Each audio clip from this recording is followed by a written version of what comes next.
रात के 2 बजे नेशनल हाईवे 7 पर एक ट्रक तेजी से बढ़ रहा था।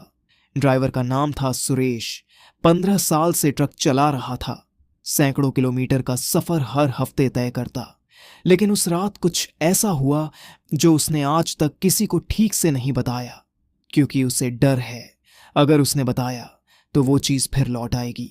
ये बात है साल 2018 की। सुरेश को चेन्नई से नागपुर तक एक स्पेशल डिलीवरी लेकर जाना था। माल था भारी मशीनों के पार्ट्स का और समय की बड़ी पाबंदी थी। डीलर ने साफ कहा था, कोई लेट नहीं होना चाहिए। सुरेश रात 9 बजे चेन्नई से निकला। रास्ता लंबा था, लेकिन उसने सोचा रात में ट्रैफिक कम होगा तो तेजी से सफर हो जाएगा। रात 1:30 तक सब सामान्य था। वो हाईवे 7 पर था, जंगलों और पहाड़ियों से गुजरता हुआ। उसी दौरान एक मोड़ पर उसे सड़क किनारे एक औरत खड़ी दिखी, सफेद साड़ी में। सुरेश की आदत थी, वो कभी किसी को यूं अकेला नहीं छोड़ता, चाहे वो औरत हो या बूढ़ा आदमी। उसने ट्रक रोका। औरत ने कहा, भैया मुझे आगे वाले गांव तक छोड़ दोगे? मेरी तबीयत ठीक नहीं है। सुरेश ने दरवाजा खोला। औरत चढ़ गई, पर जैसे ही वो ट्रक में बैठी, सुरेश को लगा कि अचानक ट्रक का वजन बहुत बढ़ गया हो। उसने नजरअंदाज किया। ट्रक चल पड़ा। कुछ मिनटों तक सब सामान्य था। फिर औरत ने पूछा, आपको डर नहीं लगता इस रास्ते से?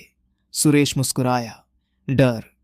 मैडम 15 साल से चला रहा हूं, अब तो डर और मैं दोस्त बन चुके हैं। वो औरत कुछ नहीं बोली, बस मुस्कुरा दी। फिर थोड़ी देर बाद सुरेश को ट्रक के पीछे से कुछ आवाजें आने लगीं, जैसे कोई लोहे की चेन खींच रहा हो या कुछ बड़ा सरका रहा हो। उसने शीशे से देखा, पर कुछ नहीं था। औरत बोली, आप रुक क्यों नहीं जाते? क्यों? क्योंकि अब पीछे बैठी आत्माएं जाग गई हैं। सुरेश ने घबराकर ब्रेक मारा।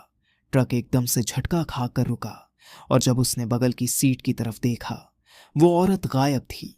सिर्फ उसकी गीली बालों की खुशबू बाकी थी और उस सीट पर पड़ा एक सफेद फूल। सुरेश कांपने लगा। ट्रक के सारे शीशे धुंध से भर गए। हेडलाइट्स बंद हो गईं। चारों ओर अंधेरा, घुप अंधेरा। तभी ट्रक के पीछे से फिर वही चेन खींचने की आवाज आई, और इस बार सुरेश ने साफ साफ देखा। ट्रक के पीछे एक औरत रेंगती हुई उसके पास आ रही थी। उसका चेहरा जला हुआ था और आंखों से खून बह रहा था। वो चीख रही थी, तूने मुझे छोड़ा क्यों? तूने मुझसे वादा किया था। सुरेश चिल्लाया, मैंने कुछ नहीं किया, मैं तो पहली बार मिला हूं तुमसे। और तभी सब कुछ शांत हो गया।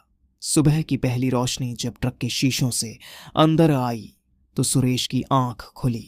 वो ट्रक की सीट पर बेसुध पड़ा था। ट्रक सड़क किनारे रुका था। न वो औरत थी, न कोई आवाज। पर जब उसने ट्रक के पीछे के हिस्से में जाकर देखा, ट्रक पर नाखूनों के गहरे निशान थे। सुरेश ने यह बात किसी से नहीं कही, पर उसके साथ वाले ट्रक ड्राइवरों को अक्सर वो ट्रक से चीखने की आवाजें आती थीं। कई बार तो लोगों ने कहा, सुरेश की ट्रक में एक और औरत बैठी दिखाई देती है जब वो अकेला होता है। आज भी जब सुरेश रात में अकेला सफर करता है, वो पीछे वाली सीट पर एक सफेद साड़ी वाली औरत के लिए दरवाजा खुला रखता है। शायद इसलिए नहीं कि वो डरता है, बल्कि इसलिए कि वो जानता है अब वो कभी जाएगी नहीं।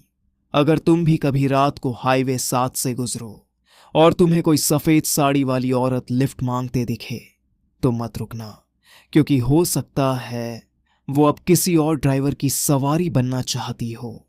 सुरेश आज भी कहता है, मैं जिंदा हूं क्योंकि मैं मान गया था। उस रात मैंने माफी मांगी थी किसी और के गुनाह के लिए, और अब मैं हर रात दरवाजा खुला रखता हूं, क्योंकि अब वो मेरा साथ नहीं छोड़ती। दूसरे ड्राइवर भी कहते हैं, सुरेश के ट्रक में अक्सर एक औरत की परछाई दिखती है, कभी खिड़की से झांकती हुई, कभी शीशे में मुस्कुराती हुई।